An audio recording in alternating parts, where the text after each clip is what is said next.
आनंद निकेतन के इस पावन परिसर में हम सब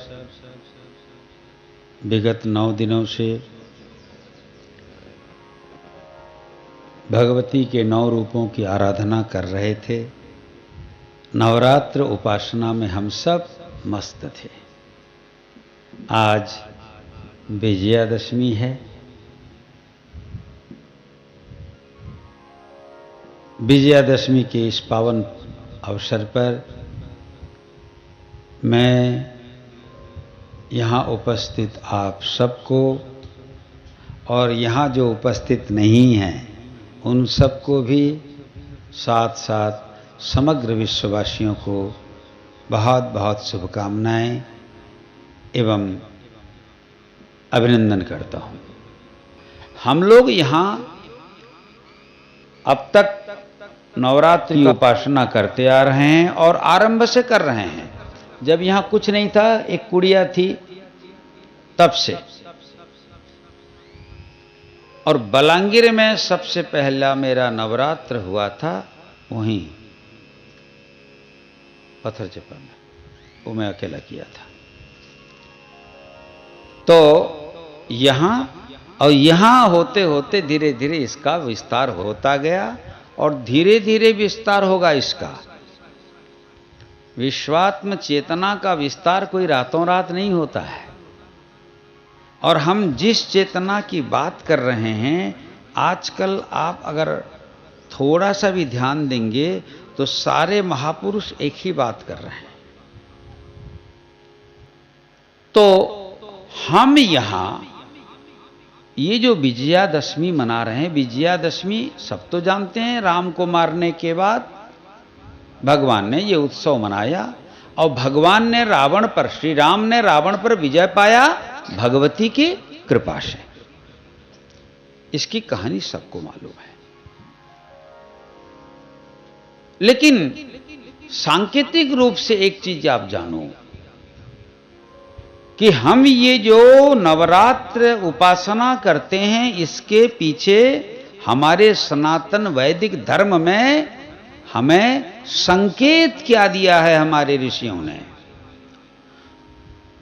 दुर्गा सप्तशती में संकेत क्या है? यहां हम किसकी उपासना करते हैं? दुर्गा की। वो दुर्गा को किस रूप में उपासना करते हैं? त्रिगुणात्मिका।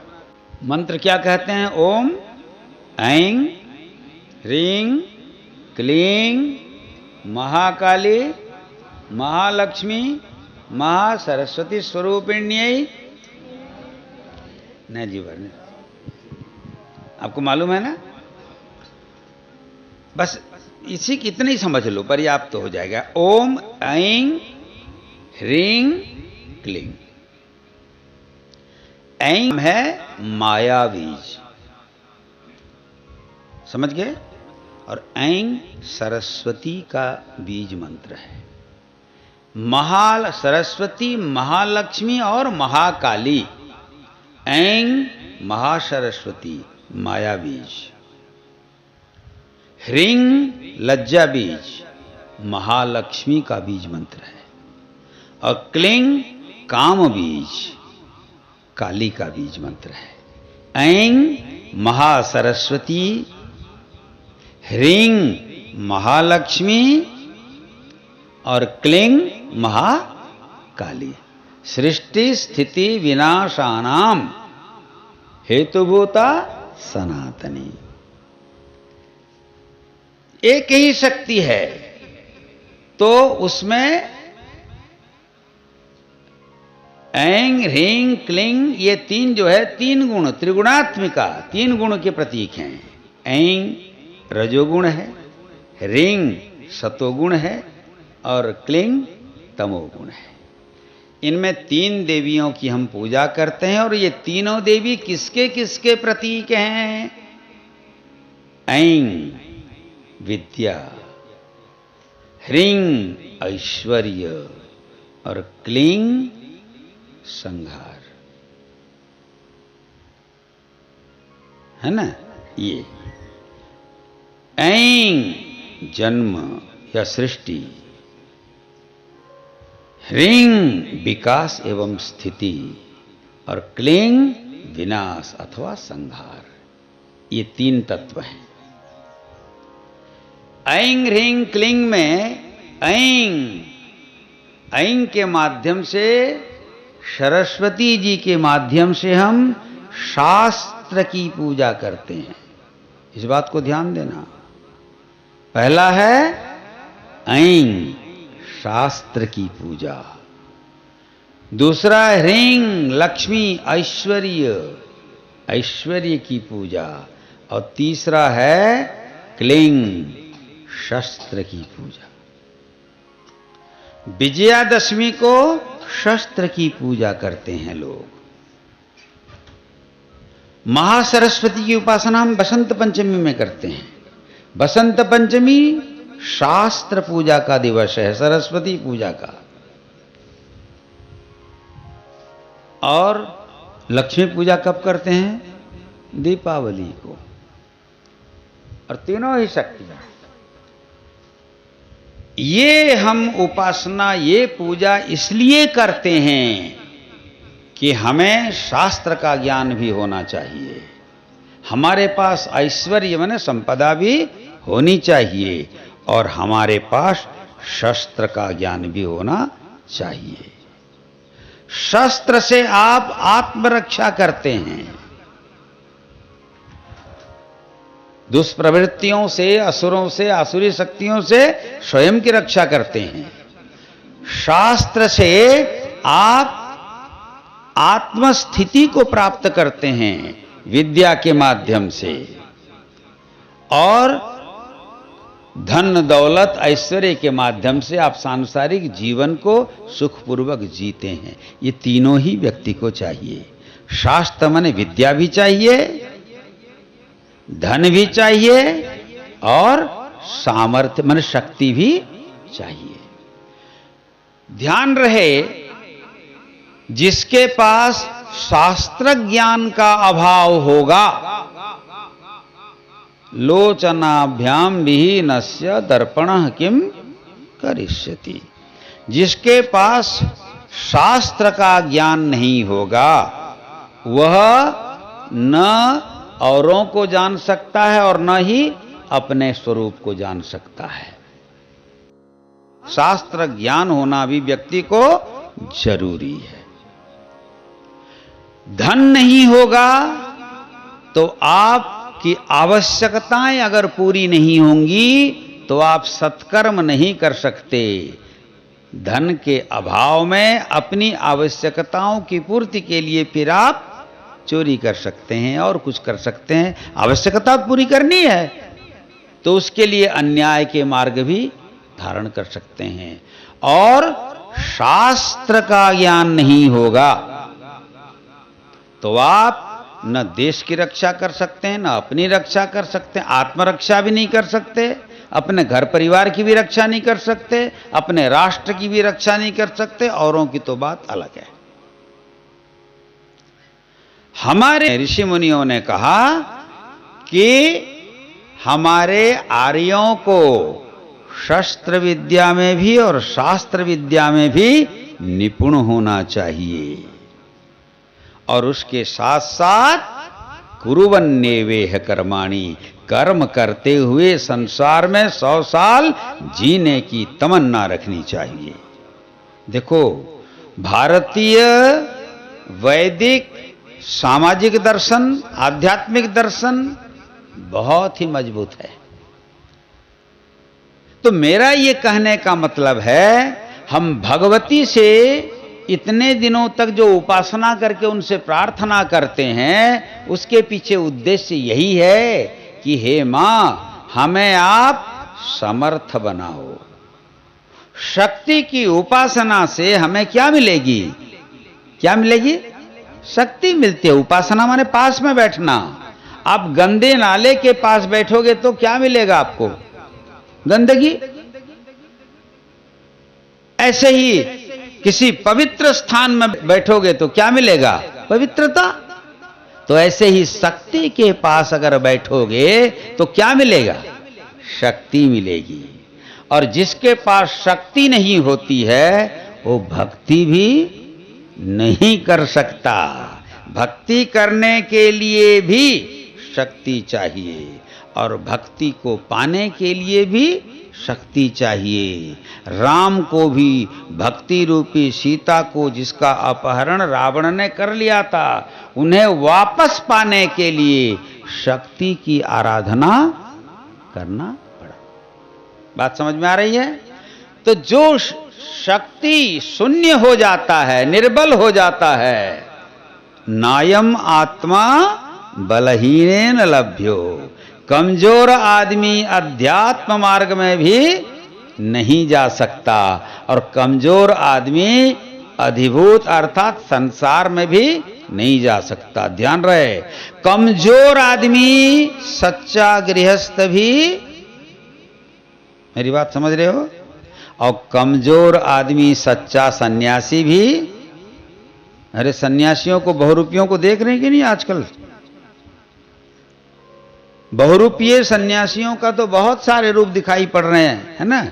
किसी को खाने क्यों नहीं मिला, भंडारे में फोकट में खाने मिलता है, चलो हरिद्वार चलो, ऋषिकेश चलो, पड़े रहो, वहां बैठे भी रहोगे तो तीर्थयात्री आके चढ़ावा इतना दे देते हैं कि सन्यासी के वेश में लोग उसका फिर दुरुपयोग करते हैं।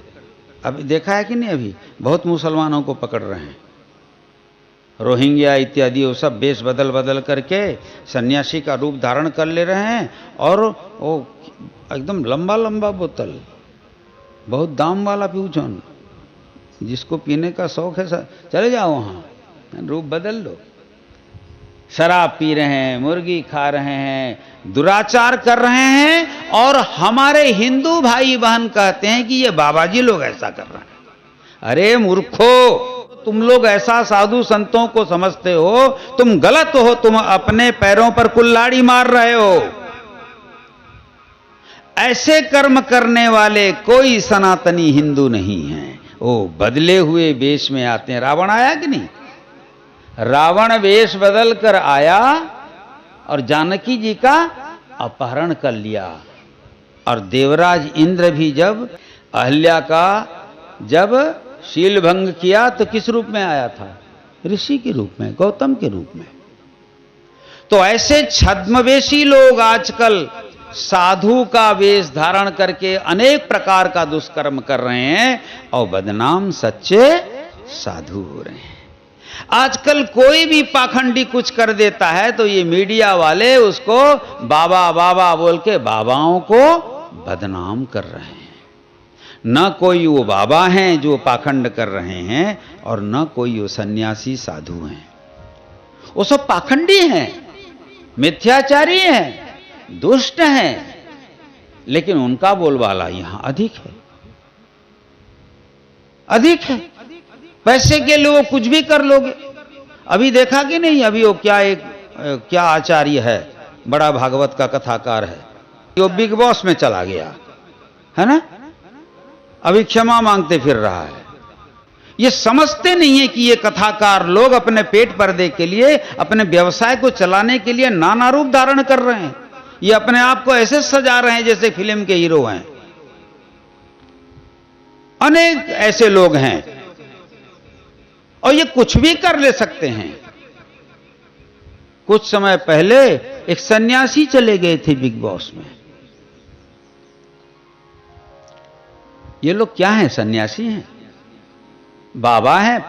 ये केवल पेट पालने के लिए, पैसा जमा करने के लिए और नाना प्रकार का कुकर्म करने के लिए ही ये लोग नाना रूप धारण करते हैं। लेकिन अभी हिंदुओं में इतने मूर्खों की संख्या बढ़ गई है कि आंख मूंद कर उनके पीछे चलते हैं। इनको जो मन में आता है बोल देते हैं और जहां चाहते हैं लोग चले जाते हैं और बदनाम होते हैं सच्चे साधु संत और महात्मा लोग। मेरी माताओं बंधुओं, साधना का, ज्ञान का पाखंड से कोई संबंध नहीं है। हम यहां साधना करते हैं, उपासना करते हैं और किसके लिए करते हैं? विश्वात्मिका की आराधना हम विश्व कल्याण के लिए करते हैं। और विश्वात्मिका की आराधना विश्व कल्याण के उद्देश्य से करना चाहिए। जहां विश्व कल्याण का आपका उद्देश्य होगा तो वहां आपका आत्म कल्याण अपने आप हो जाएगा। मैं आज इस माध्यम से थोड़ा संकेत, जो भी सुनते हैं जो भी सुनेंगे उनसे मेरा एक आग्रह रहेगा कि हे भारत के सनातन धर्मियों, आप एक बात पर जरूर ध्यान देना। दुर्गा का पूजा, जो दुर्गा पूजा का उत्सव आप कर रहे हो, मोहल्ले मोहल्ले में कर रहे हो, गली मोहल्ले में, शहरों में, सब जगह, मेरा आपसे निवेदन है कि थोड़ी पवित्रता का अवलंबन करो। दुर्गा पूजा पंडाल सजा करके इसको मनोरंजन का माध्यम मत बनाओ। आज भारतीय संस्कृति का पतन इसीलिए हो रहा है कि भारतीय अध्यात्म को भी लोग बाजार बना दे रहे हैं। तुम मेरी इन बातों को गंभीरता से लेना, नहीं लोगे तो मेरा कुछ नहीं जाएगा, लेकिन तुम्हारा विनाश सुनिश्चित है। रावण भी शक्ति का पूजक था, लेकिन उसका विनाश हुआ क्योंकि उसने शक्ति पूजा से प्राप्त फल का दुरुपयोग किया। रावण शिव का महान भक्त था, फिर भी उसकी दुर्गति हुई और शिव ही अपने 11वें अवतार में हनुमान जी का रूप लेकर रावण के विपक्ष में खड़े हुए और रावण के मरने में सहयोग किया भगवान श्री राम का। हे मेरे भारतवासियों, तुम चाहे कितने भी बड़े आदमी क्यों न हो, तुम चाहे कितने भी धनी मानी क्यों न हो, तुम चाहे कितने दुर्दांत भी क्यों न हो, लेकिन शक्ति के सामने तुम मच्छर भी नहीं हो, मसल दिए जाओगे। मैं कल देख रहा था न्यूज में, बंगाल के एक पंडाल में कुछ औरतें जो क्या मॉडलिंग करती हैं, करीब करीब नंगा बन के खड़ी हुई थी, करीब करीब नंगा, माने इतने कम वस्त्रों में, और पैर में 3 लड़कियां थीं और पैर में जूता सैंडल पहन करके, चप्पल पहन करके पंडाल के सामने फोटो खिंचवा रही हैं। अरे बंगाल के देवियों, जहां देवी की महिमा ही इतना प्रबल है, वहां तुम इस प्रकार दुष्कृत्य करते हो, अपना फोटो सोशल मीडिया में वायरल करने के लिए कि इस जूते चप्पल पहनकर दुर्गा पंडाल में, दुर्गा के सामने अर्धनग्न अवस्था में अपना फोटो सोशल मीडिया में अगर वायरल करने के लिए भेजते हो तो उसमें तुम्हारी क्या गति होगी? वही गति हो रही है ना। लड़कियां आंख मूंद कर, प्रेम में पागल होकर, अंधे होकर विधर्मियों को अपना बना रही हैं और परिणाम क्या हो रहा है? बोटी बोटी कटकर किसी को फ्रिज में, किसी को नाले में, कहीं पर फेंक रहे हैं। हिंदू लड़कियां समझो, सतर्क हो जाओ। मैं यहां हिंदू मुस्लिम की बात करने के लिए नहीं बोल रहा हूं, लेकिन कोई मुसलमान आकर के मंदिर तोड़े, अभी तो बांग्लादेश में हो रहा है ना, उनकी तो दुर्गति होगी। उन लोगों को यह नहीं समझना चाहिए कि हिंदू अल्पसंख्यक हैं यहां तो हम उनको मार देंगे तो कल बांग्लादेश केवल उनका हो जाएगा, पाकिस्तान जैसे हो गया। अरे पाकिस्तान की क्या होने वाली है दशा? मेरी वाणी से संकेत ले लो, कोई अच्छी दशा नहीं होने वाली है पाकिस्तान की, कोई अच्छी दशा बांग्लादेश की भी नहीं होने वाली है। और अभी मध्य पूर्व में क्या हो रहा है तुम लोग सब देख रहे हो। ये कौन करा रहा है? ये स्वामी सत्य प्रज्ञानंद की इच्छा से नहीं हो रहा है। जिस प्रकृति की हम आराधना कर रहे हैं, मूल प्रकृति की, वही त्रिगुणात्मिका है। असुर शक्ति से जो लोग परिपूर्ण हैं, जो रात दिन न स्वयं सुखपूर्वक जीते हैं न औरों को सुखपूर्वक जीने देते हैं, ऐसे जितने भी देश हैं और जितने भी लोग हैं, ये लिख लो अपने अपने डायरी में, बहुत जल्दी उनका विनाश होने वाला है। क्योंकि महाकाली अपने विकराल रूप में चारों ओर देख रही है। उसको तुम लोग नहीं देख पाओगे, हम देख रहे हैं। इसलिए मैं इस माध्यम से जितने भी धर्मावलंबी हैं, जितने भी संप्रदाय वाले हैं, सबसे अनुरोध करूंगा, अरे भाई प्रेम सबको अच्छा लगता है, सभी अपने अपने बाल बच्चों से प्यार करते हैं, सभी सुखपूर्वक रहना चाहते हैं, तो सुखी रहो सब। परस्पर में सहयोग और प्रेम और सद्भाव रहेगा, तभी संसार में सुख आ सकता है, सभी सुखी हो सकते हैं। तो मेरा कहने का मतलब है, उन पूजा पंडाल के आयोजकों से दुर्गा उपासना हो, शिव उपासना हो, सरस्वती पूजा हो, गणेश पूजा हो, वहां म्लेच्छों जैसे कारोबार मत करो। ऐसा करोगे तो म्लेच्छ जैसे ही मरोगे। ये बिल्कुल सच्ची बात बोल रहा हूं। अरे दुर्वृत्त लोग रहने नहीं देंगे तुमको। तुमने देखा है न्यूज, अभी पिछले साल प्रधानमंत्री गए थे ढाका में, वहां देवी को सोने का मुकुट चढ़ाया था, कल उसकी चोरी हो गई है।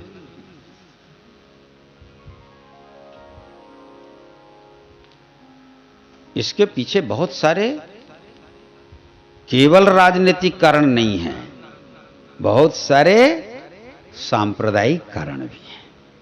लेकिन इतना जानना होगा, हिंदुओं को या सनातन धर्मी जितने भी हैं, जो भी देवी देवता ओंकार के उपासक हैं, उनको स्वयं में संयम लाना होगा। और जितने समाज सेवी कर्मकर्ता लोग हैं, उनको भी इसमें भूमिका निभानी चाहिए। कल तो बॉम्बे के एक पंडाल में एक अभिनेत्री गाली दे रही थी दूसरे को, बच्चा हटो हटो, क्योंकि जूता चप्पल पहन करके वहां सब घुस रहे थे। कहने का मतलब है, अपने पूजा स्थलों की पवित्रता को बचाए रखने का प्रयास करो। माताओं, बंधुओं, पूजा में, उपासना में निश्चित रूप से पवित्रता अपनाओ। पूजा पंडाल पर अपवित्र होकर के मत जाओ, जूता चप्पल नहीं ले जाओ, और शुद्ध सात्विक भाव से भगवती की पूजा करो। और बलि की बात तो मैंने समझा दिया ना, महालया वाले प्रवचन में, वो शायद नहीं आया है, हाँ? 5 बलि हम देते हैं, है ना? देव बलि, स्वान बलि, गो बलि और पिपीलिका बलि, काक बलि। हम जब श्राद्ध करते हैं ना, इसको समझ लीजिए आप, गो बलि देते हैं। देव बलि, देव बलि का मतलब, अरे देवताओं को बलि देना नहीं होता। गो बलि माने गाय की बलि देना, मतलब गाय को की हत्या करना नहीं होता। बलि माने होता है पूजा का उपहार देना। गौ माता की पूजा करना, श्राद्ध के समय पर गौ माता की पूजा करना, गौ माता को ग्रास भोजन देना, वो गोबलि कहलाता है। प्रत्येक श्राद्ध में हम गोबलि देते हैं। काक बलि मतलब किसी कौवे को पकड़कर उसकी हत्या करना। श्राद्ध में कौवे के लिए भी भोजन रखा जाता है, वो काक बलि कहलाता है। ऐसे ही स्वान बलि मतलब कुत्ते को बलि देना नहीं होता, कुत्ते की हत्या करना नहीं, कुत्ते के लिए भी भोजन का अंश। माने श्राद्ध, पितरों के लिए जो हम श्राद्ध करते हैं, प्रत्येक श्राद्ध में ही नहीं, यज्ञ में भी है वो। यज्ञ में भी हम यज्ञ का कुछ अंश प्रसाद बलि के रूप में देवताओं को देते हैं, गौ माता को देते हैं, कुत्ते को खिलाते हैं, है ना? और चींटियों को भी पिपीलिका बलि भी है। मैं उस दिन बता रहा था, पहले पुराने लोग जो हैं मारवाड़ियों में, गुजरातियों में, चींटी का बिल देख करके वहां सूजी या कुछ पाउडर लेके जाते थे, चीनी लेके, और वो पिपीलिका बलि कहलाता है। उससे भी पुण्य मिलता है। ये यज्ञ के एक एक अंग हैं। तो ऐसी पवित्र भावना से भगवती की उपासना करनी चाहिए। और हम ये भगवती की उपासना मैंने बता दिया, ऐं विद्या के लिए, ह्रीं धन के लिए, ऐश्वर्य के लिए, और क्लिंग शक्ति के लिए, सामर्थ्य के लिए करते हैं। और व्यक्ति के पास जब ये तीनों होते हैं तभी वो पूर्ण होता है। एक बात ध्यान रखिए आप लोग, आने वाला समय और विकट होने वाला है, इसीलिए आप लोगों को एकजुट होना है, सबल होना है, सशक्त होना है। और सबल और सशक्त तभी हो पाएंगे जब आप एकजुट होंगे, क्योंकि संघे शक्ति कलौ युगे, कलयुग में संघ में शक्ति होती है।